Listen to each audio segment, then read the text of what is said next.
జనం దేవుళ్ళలాగా కొలిచే సెలబ్రిటీలకి జనం కోసం గొంతు లెగదు. ఓన్లీ సినిమాల్లోనే గొంతు లెగుస్తుంది.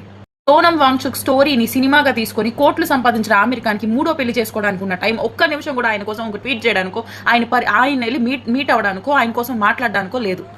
2 రోజులుగా ఆయన ఆమరణ నిరాహార దీక్ష చేస్తున్నారు సీజేపీ పార్టీతో కలిసి ఢిల్లీలో కలిసి. ఇప్పటికొచ్చి గవర్నమెంట్ ఆయనకి ఒక లెటర్ కానీ ఒక రిప్రజెంటేటివ్ ఒక మీడియేటర్ కానీ ఎవరిని పంపించలేదు. ఆయన దేనికోసం చేస్తున్నాడండి?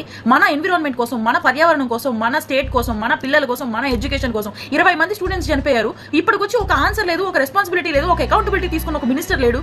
అక్కడ లడాక్ లో 95% ట్రైబ్స్ ఉంటారు. ఆ ట్రైబ్స్ హక్కుల కోసం చేస్తున్నారు ఆయన. ఇప్పుడు లెజిస్లేటివ్ అసెంబ్లీ లేని ఒక యూనియన్ టెరిటరీ. ఇప్పుడు దానికి ఆ ట్రైబల్స్ వాళ్ళ భవిష్యత్తు కోసం చేస్తున్నాడు ఆయన. డేటా సెంటర్లు, ఇన్వెస్ట్మెంట్లని, ఎథనాల్ ఫ్యాక్టరీలు, మైదా మ్యానుఫ్యాక్చర్ చేసే ప్లాంట్స్ అని, ఫారెస్ట్ ల్యాండ్స్లో ట్రైబల్స్ ఉండకూడదని, అసలు ఫారెస్టే కాదని, ఫారెస్ట్ డెఫినేషన్ ఇది కాదని, ఇంకెంత తాకట్టు పెడతారండి అదానీలకి, అంబానీలకి? ఇంకెన్నాళ్ళు మీరు మీ కన్వీనియన్స్ కోసం మీ మెంటల్ పీస్ని మనం తాకట్టు పెడుతూ ఉంటాం ఈ దేశంలో. ఒక్కరు కూడా మనం క్వశ్చన్ చేయలేదంటే జూలై 20 గుర్తుపెట్టుకోండి. ఈ జూలై 20 తర్వాత మనకు అడిగే ఆ శక్తి కూడా ఉండదు, ఆ పవర్ కూడా ఉండదు. ఇప్పటికైనా కళ్ళు తెరవండి, షేర్ చేయండి, మీరు కూడా వాయిస్ రేజ్ చేయండి. This is the high time.